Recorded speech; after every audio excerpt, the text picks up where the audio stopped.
Hello guys, welcome to my YouTube channel. In this tutorial, we'll be talking about workers. We will be defining some of the key terms and explaining them. And mainly, we will be talking about the demand of labor and the supply of labor. So we have factors that affect an individual's choice of an occupation. So what would make me choose my job?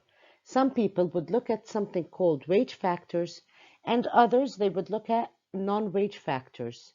I would like you to think about what are the wage factors and what might be some of the non-wage factors. And why do you think people work? It depends on the individual, guys. So some people would want to work to socialize. Some people would want to work because they care about something called wage factors, and we will be explaining it in a while. And the non-wage factors are, for example, because they like to do that particular job or that particular occupation. Okay?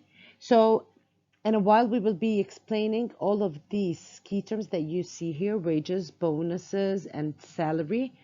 And then we will be talking about something called perks, which is the non-wage factors. So it's something that the employee would be willing to do other than the wage, other than the money. We call these perks, or we can call them net advantages of a job, or even fringe benefits.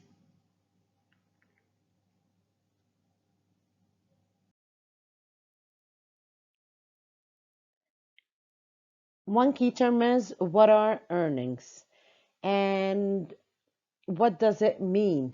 So when I'm talking about earnings, it means it is a total pay received by a worker. So mainly when I'm talking about earnings, I'm talking about wages. I'm talking about the wage factors. So money received by a worker, and it could be in a form of a wage. It could be in a form of an overtime pay. It could be in a form of a bonus or a commission. We will explain all these key terms in a second. So when I am talking about the wage factors, as you can see here, I have the overtime pay, which is sometimes workers, they finish their job at 4 p.m., but they are required to overstay to finish a certain task. And it's not within their job description. So what happens at that point? The employer or the firm would tell them, if you stay for 3 hours after 4, we would be paying you, for example, overtime. But one risky thing when it comes to overtime pay, it is when workers become tired as a result of working for longer hours. Okay, but if this does not occur, then it is great. It is just an extra cost for the firm, and however, it is an extra earning for the worker himself. When I am talking about bonuses, I want you to think of bonuses as something extra. So it is an extra payment, and it is, for example, an amount of money that could be paid to workers who finish a project ahead of time, who are really, really super productive and efficient in their job. So, in order to compensate or to thank these workers, some firms would be paying bonuses. Commission is related to sales. So people that sell items, or they might be selling houses, when I'm talking about real estate, they will be taking a percentage on the sale that they have done. So the commission is something other than the salary. It is an addition to your wage or to the salary that you get. However, you will get the agreed percentage on the sales. Some people, they work at sales, if whatever they sell, they get 5% of the total sales that they have done. In other companies, it might be 1%. in other companies 10. It depends. Okay, so this would be agreed upon from before. Wages. Wages, I want you to think of it. Most people will supply their labor to firms to earn an income. So what do firms do in return? They will be paying wages to the workers. Now, the wages, it is usually variable. It's not fixed because there is one form of a wage where it is a piece rate or a per unit. So usually when workers produce a unit, one regular unit, they would be getting $1 per unit produced. So if the worker produces 10 pens, for instance, he will be getting $10 because for every pen he produced, he was getting one. All right? So when I am talking about these wage factors, I need you to think of overtime pay, bonuses, commission, and finally wage. As you can see here, we will be explaining the non-wage factors. So when people are willing to do a certain job other than money, they have, for example, something called a job satisfaction. So we do the job because we like it. So for example, teachers are known in general to be underpaid, but teachers are generally happy teaching or educating children, and when they know that these children are receiving the knowledge, they would feel satisfied. They're just happy, even though they're not getting a good enough salary or wage, they're just happy teaching children. Working hours. So sometimes when I want to talk about working hours, occupations in general have different timings. Anna, to me as a teacher, I love my job because one of the reasons is the hours of work that I do at my job are considered to be short. So if I was to be working in a bank or in a firm, usually I'd finish my job at 5 p.m. Whereas me being a teacher, I'm just done at 3:30. So the working hours are less. Also, I have something called fringe benefits. When I am talking about fringe benefits, they are the extra benefits that the worker will be receiving from the employer, from the owner. Okay, so sometimes some of the fringe benefits may be I get an extra uh, discount for gym membership or hotel membership or swimming pool membership. So these are extra benefits that the employee would be getting from his employer. All right. Also, I would be having something called job security. How secure is my job? Is it, I am always worried that I might always get fired or released from my job for whatever reason it is, or my job is considered to be secure, and I know that for a fact without before the time that I finish my contract, I would not be leaving that job. So this is what I mean by job security. I am unlikely to be made redundant. Okay? So teaching in general, there teaching as an occupation, it is considered to be to give the teachers job security. Career prospects. So first, I accepted my teaching job and I accepted the salary that I was getting. And I know that me being as a teacher, I am not expecting any promotion. So when I'm talking about career prospects, I knew that I will not be getting a promotion. However, I accepted the job because of the other non-wage factors. However, other jobs, I know I will start, so I will climb up the ladder in order to reach the promotion that I was looking for. I would be able to become a manager. So some people would just want to work in order to become managers.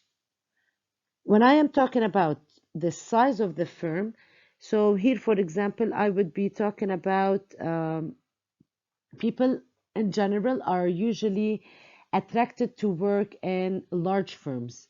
Why? Because such firms, they pay more and offer better career prospects. So it is related to this one.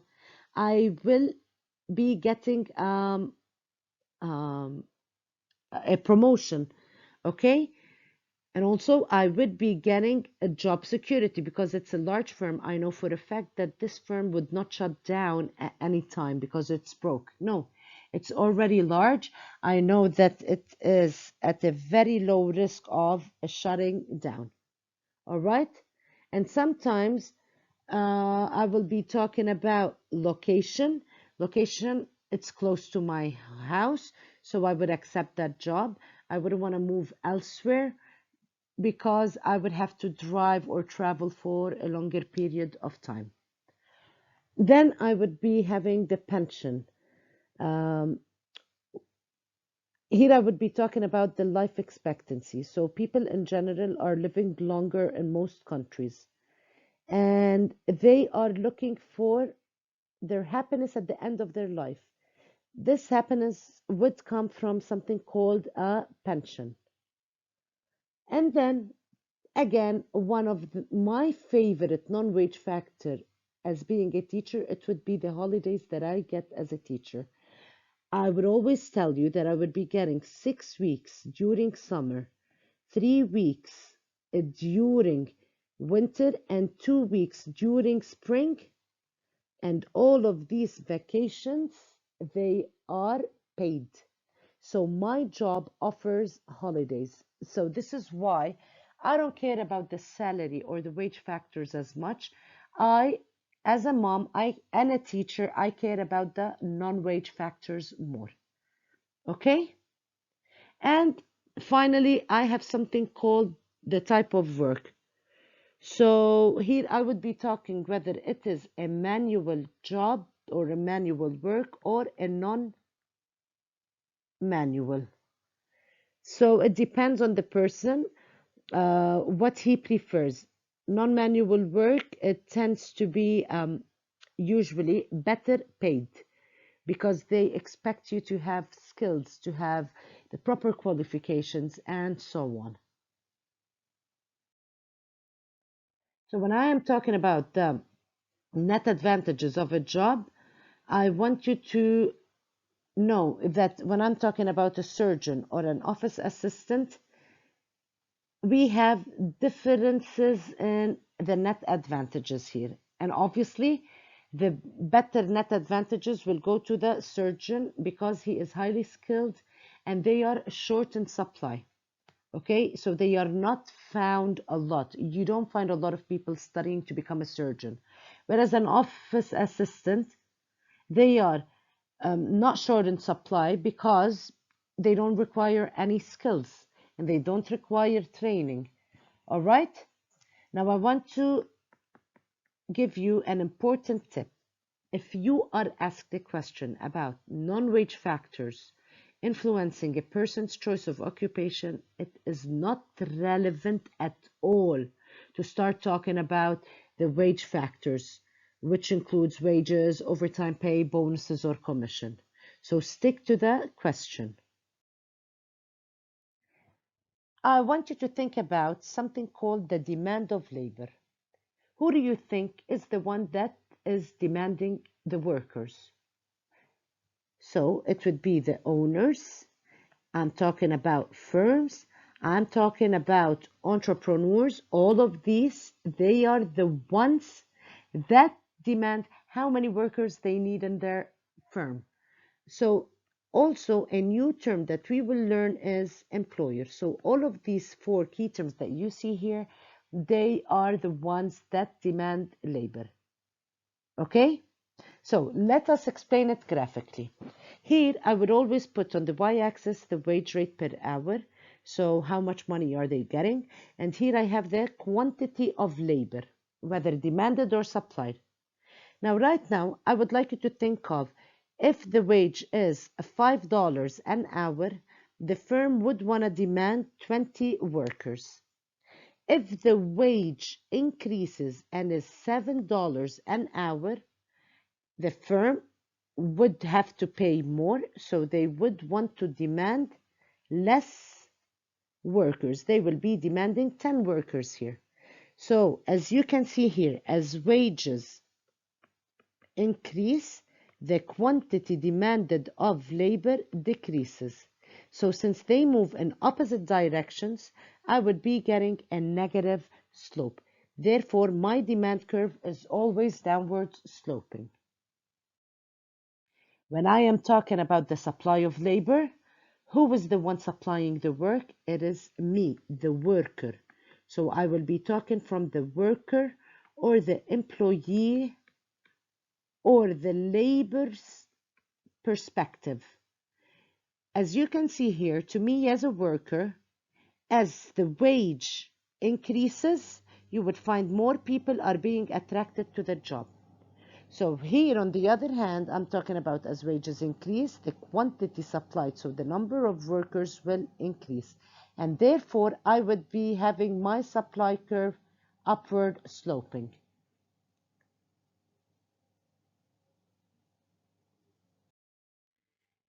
Here I would be explaining what is backward bending supply of labor curve.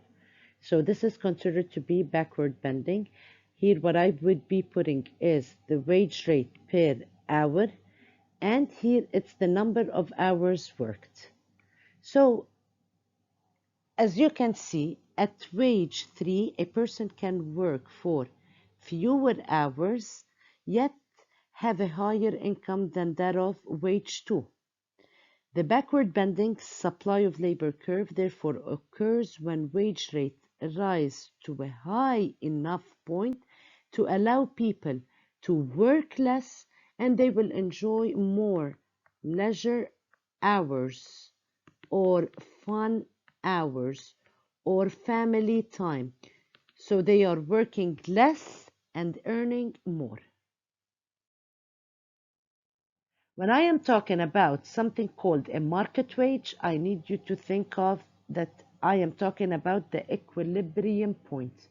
The equilibrium point is when the demand and supply meet. So here at a wage of $10, if I keep moving and I touch the demand curve and go down, I see that the quantity demanded for labor is 20. And also at $10, I would see that I have 20 workers applying and willing to take that job. So my quantity demanded will be equal to the quantity supplied at the same wage, which is $10 in this example, and therefore I would call it market wage. All right? This is a study tip. When you answer questions about the demand and supply of labor, I need you to remember that workers supply labor services to firms, and firms are the ones that demand. Okay, keep that in mind, guys. We already explained it before. Now, in previous lessons, I explained to you something called price ceiling and price floor, and minimum and maximum prices. If I'm talking about wage 0, this is my equilibrium point, all right? So if and W2 here, wage number 2, I consider it a very low wage. So if it was $5, you will see that no one is happy taking that job. You won't find enough workers. So stop talking about the supply of labor, enough workers applying to that job. So I would be having, let's say, 10 workers accepting to have $5. However, from the firm's perspective, as you can see, if I keep moving to the demand curve, the firms will be demanding more labor because the wage is considered to be really low. So here the firm would be demanding, let's say, 30 workers. As you can see, we would be having the demand for labor is greater than the supply of labor, so we are having a shortage of at the wage of $5. So what do you advise the firms to do? We advise them to increase the price. However, sometimes what happens is Minimum wage laws exist to raise the wages of the lowest paid workers. So, improved wages may also motivate them to increase their productivity in their job. If I was working at $5 an hour and it's considered to be really cheap, I wouldn't be as productive because I'm demotivated doing that particular task. So, what the government would do is they will raise the minimum wage and it should always be above the equilibrium in order to be effective. Or else it doesn't make sense. If it's any point below the equilibrium, it's still considered to be low. Therefore, it should be above. And you will see at W1, this is the national minimum wage. All right? And look at the blue color because it's $20 now, the new minimum wage. The companies will be demanding less workers, but you will find a lot of workers applying to that job because it is considered to be a good wage. Okay, so if the minimum wage is set below the equilibrium at W2, uh, it will have no effect at all. If the minimum wage is set here at 20, there will be an excess supply of labor, or we call it surplus of workers. Okay? So the national minimum wage is the least legal amount any country can pay its workers, and it is set by the government.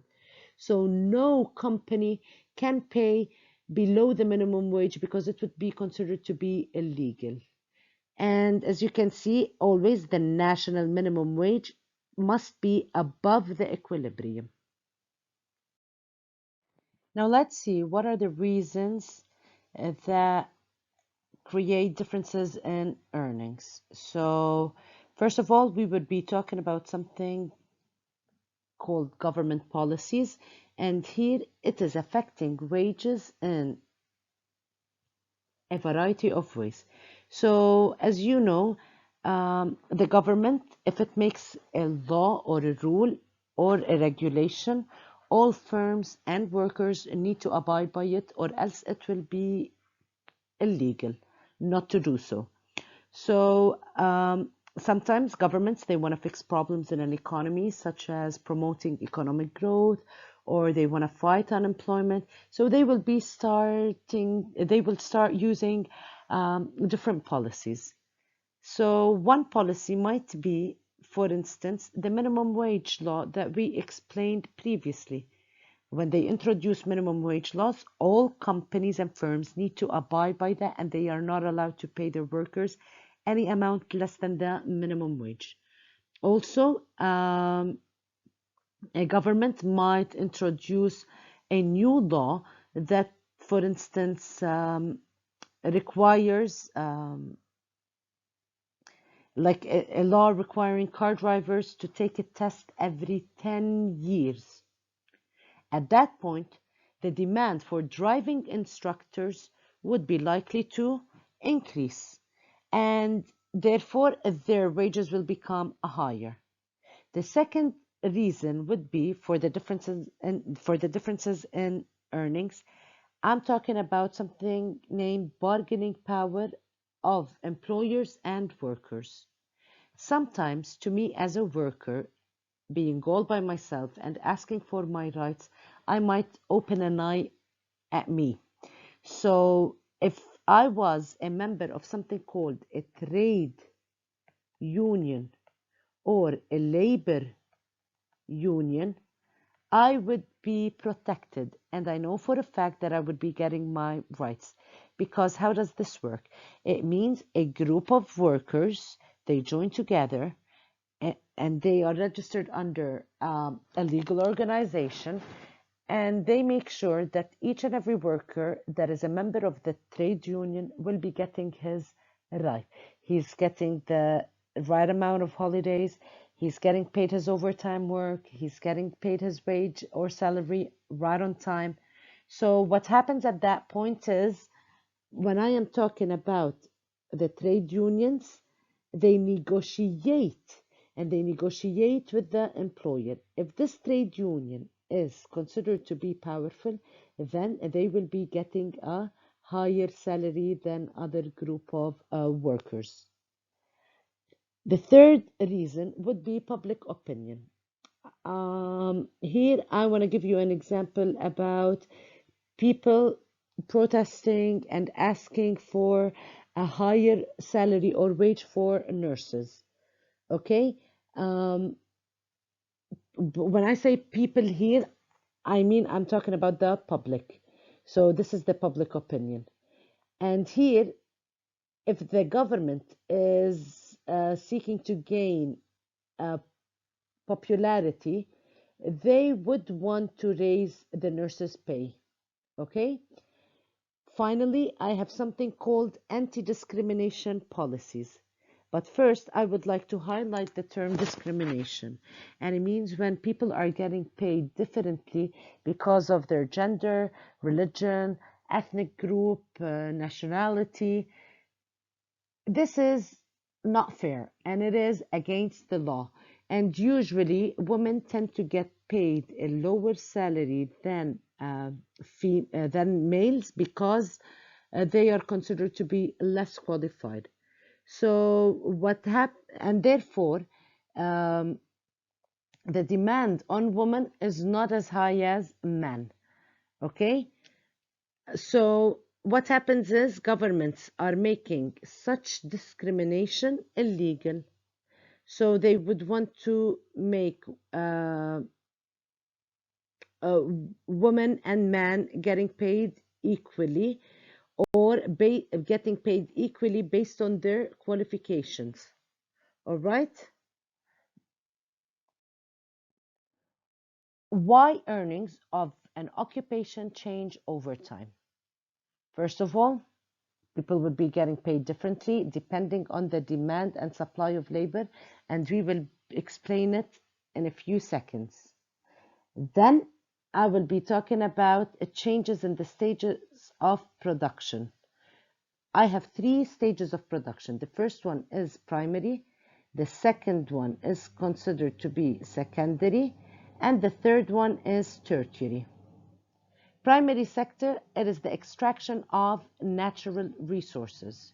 Secondary sector, it is when I am talking about manufacturing a product. So mainly I'm talking about factories. So workers that work in factories here. And tertiary, it relies on services. So for instance, I'm talking about banks, I'm talking about hotels, anything that provides us with a service. Also, what makes the earnings of an occupation change over time, depending on the bargaining power of the trade union. If they become more powerful, it means their wage would become higher. If they are less powerful, then their earnings would become less because they are not that powerful. Um, then I have the rights of employees and employers. So for example, here I would be talking about health and safety regulations or minimum rest periods during the job. So I cannot be working 12 hours straight without a lunch break. That doesn't make sense. Okay, so these are rights that protect me as an employee. Also, I have, and this is related to a bargaining power, sometimes trade unions are super powerful that they start taking advantage of firms. So what the government does here, they would want to interfere and they would want to outlaw, so make it illegal, and they want to regulate these restrictive practices that are used by powerful trade unions. Okay, so for example, a government would come up with a policy that it is illegal to go on strike. So for the workers to go on strike. Why? Because when workers go on strike, they become powerful and they would get their rights and they would get what they are demanding for. Also, governments would outlaw any unfair discrimination, and here they would be applying the equal pay laws. And let's say the changes in public opinion is happening, the one that we explained previously. And finally, changes in the earnings of individuals over time.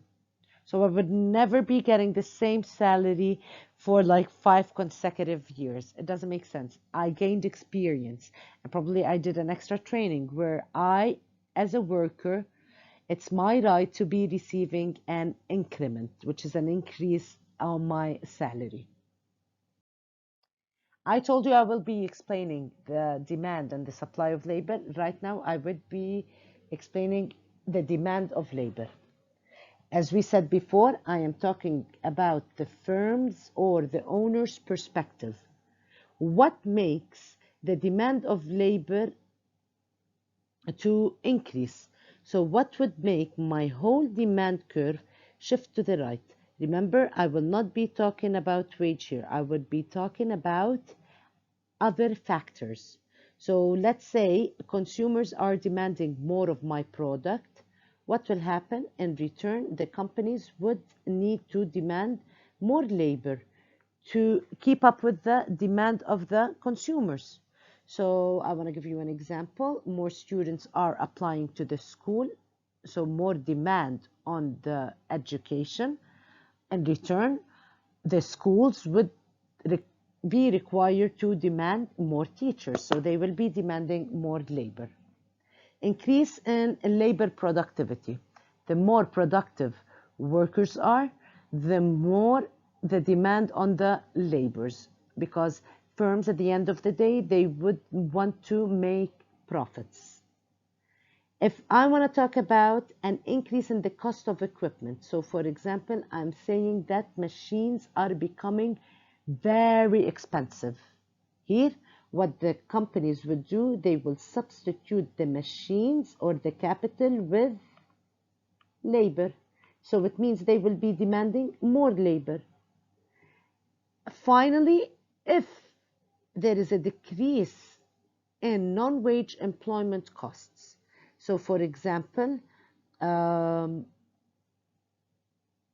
the health insurance that the firms pay has become cheaper. Um, the health and safety costs are becoming cheaper. Again, the rent that the employers pay for their workers is becoming cheaper. So these costs are becoming cheaper in general. This means that the firm is having more money. So they are capable of demanding more labor. And as you can see here, this is the opposite of what we just explained. So what are the factors that will make my demand of labor decrease and what will make it shift to the left? Okay? Right now, I will be talking about the supply of labor. And when I am talking about the supply of labor, I am talking from the workers or the employees perspective. So the first one is, and remember, I'm talking about things other than wages, demographic changes. So, for example, an increase in the population of working age, which is considered to be from 18 to 64, depending on the country, there will be an increased amount of workers. So we have more people with the working age. That means we would be having more workers, which is the supply of labor. And therefore, you will see my supply curve will be shifting to the right. It will increase. An increase in the amount and quality of education and training available and relevant skills would cause more workers. So there will be an increase in the supply of workers because more people are becoming educated, they are receiving the proper training, and so on. If I know that a job is giving a lot of net advantages and fringe benefits, so I'm talking about non-wage factors, you would see that the supply of labor will also increase.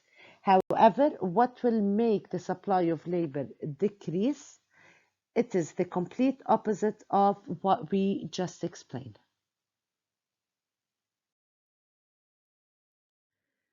So what explains the wage differentials or the differences in earnings? I will give you a quick summary about what we just did before.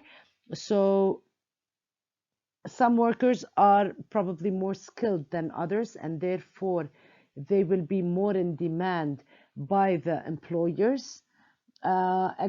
The second reason would be some workers are more productive and they are adding more to output and revenue than other workers. Therefore, the firm would want to pay them more. Some people, they work in something called dangerous jobs, or it might be called a dirty job. Why? Because they're considered to be risky occupations. So, for example, I would be talking about soldiers and firefighters. They are risking their lives. So, usually their pay would be higher than others. Also, I have something called unsociable hours.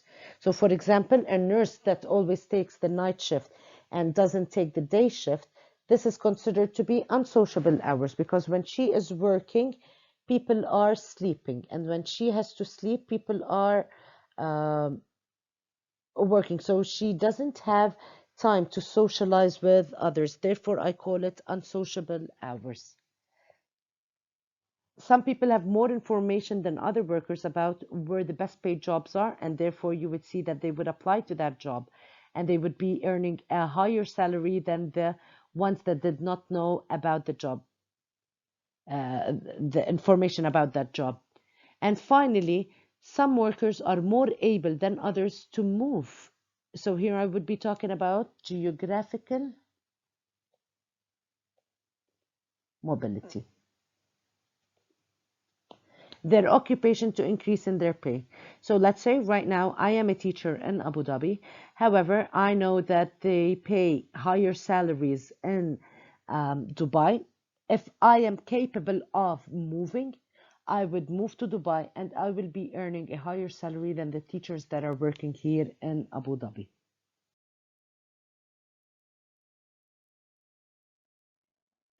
Finally, the differences in earnings can be due to the skills, as we said, due to the gender, if there was discrimination, due to the nature of a job. So, the type of work, is it dangerous or is it safe? Does it have job security?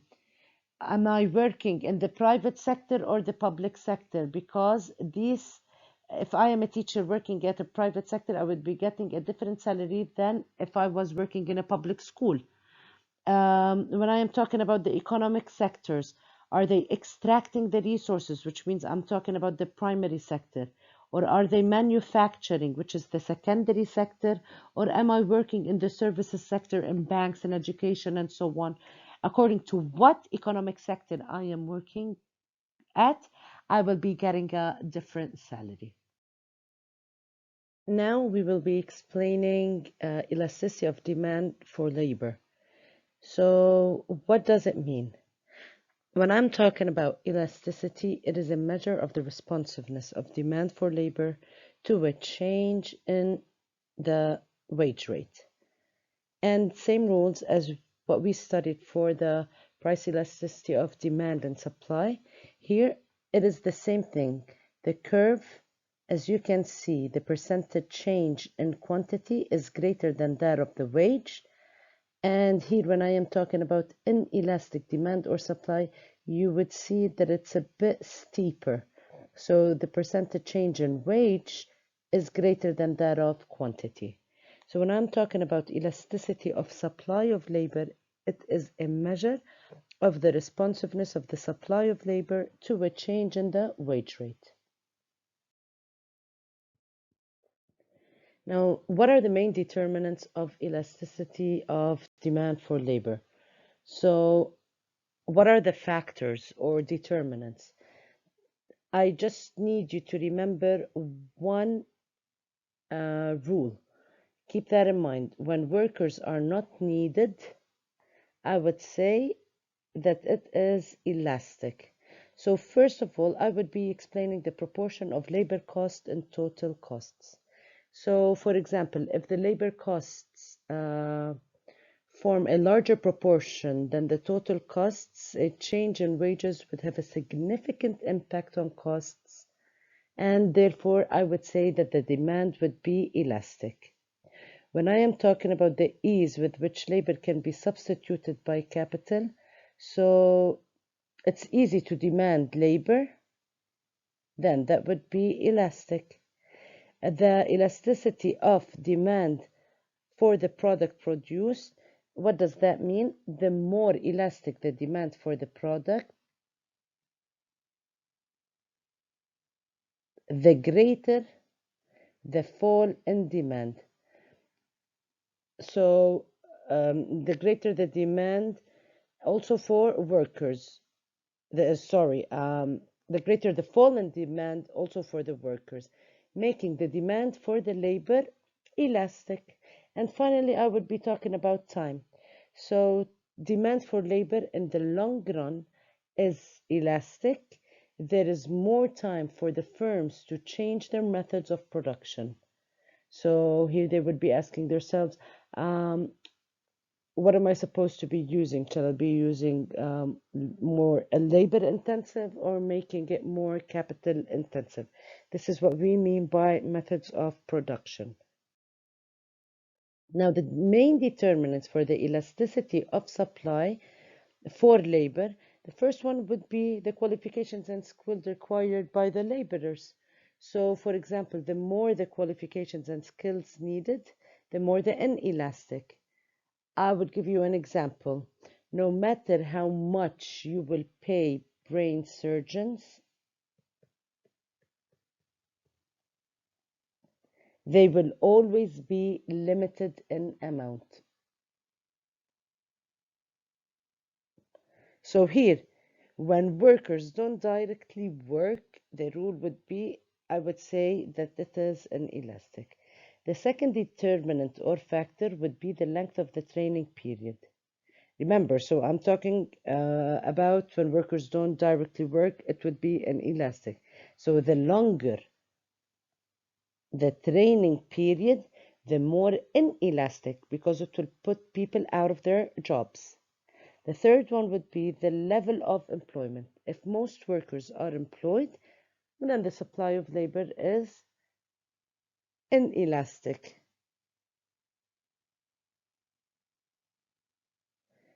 Fourth one, the mobility of labor. The easier the worker can move between jobs or location of jobs, the easier it is for firms to find these workers. So the more elastic the supply of labor would be. And the fifth one is the degree of vocation. So, for example, what does that mean? I really feel that I am suitable for that particular job. So the stronger the attachment of workers to their jobs, the more inelastic in case of a decrease in the wage rate. And finally, the time period.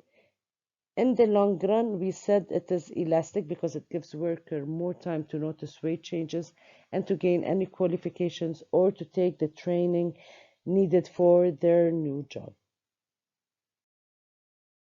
So as you can see, waiters are elastic in supply, whereas the doctors are inelastic because they are limited in amount and you can never pay them enough for what they do. Division of labor and specialization, what does that mean? They are the same thing. I want you to know when I'm talking about specialization of an individual, it means I'm saying that each individual specializes at one task of production rather than the whole process. Hence, the output per worker increases. So you are working according to your particular uh, skills and qualifications. So when I am talking about specialization of labor, it refers to workers being an expert in a particular profession or when they do what they are best at. So it occurs when a worker becomes an expert in a particular profession, such as a landscape architect, a psychiatric nurse, an electric engineer, or an economics professor. Division of labor, it refers to workers being experts in a particular production process. So it's not a profession as you can see here, but they are definitely related. So that's why I could tell you they are the same thing. So the end product is the same because you're expert. So we're talking about expertise. It occurs when a production process or task is split between different workers who become experts in part of the process. So when I'm talking about specialization, remember, I could be talking about specialization of an individual. It could be about a firm. So a firm would be specialized in producing particular products, or a country that is known for certain goods. And this is what they specialize at. So for example, when I give you an example of leather shoes, you would directly think about Italy. When I am talking about oil production, you would be thinking about the UAE. So this is the specialization of these countries. What are the advantages? So they make best use of their skills and abilities. They can improve their skills further by repeatedly carrying out the same or similar tasks.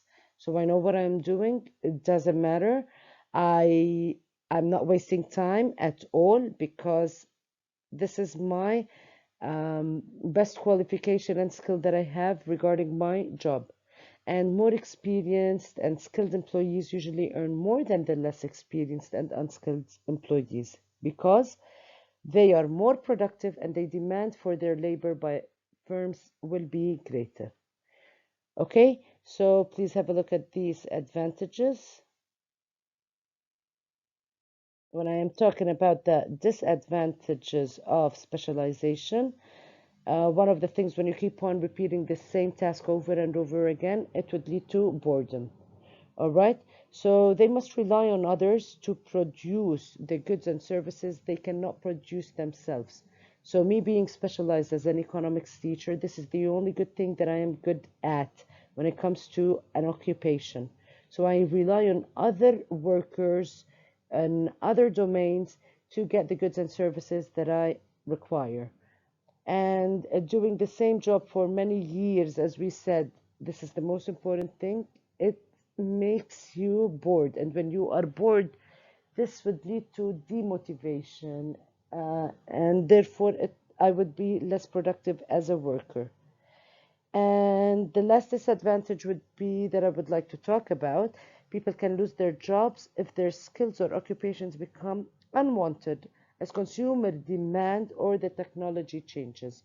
So, if, for example, next year there would be no students asking for economics IGCSE, then I would lose my job and it would be difficult for me to find another job at that time. Or they could easily replace workers by machines, then unfortunately the workers would be losing their jobs. So kindly have a look at these disadvantages. And this is a revision checklist. So I would like you to pause the video and have a look at it. So it summarizes the whole chapter about workers. And this is again another revision checklist. So again, pause the video, please. And that would be the end of our lesson for today. I hope you enjoyed it. Have a lovely day.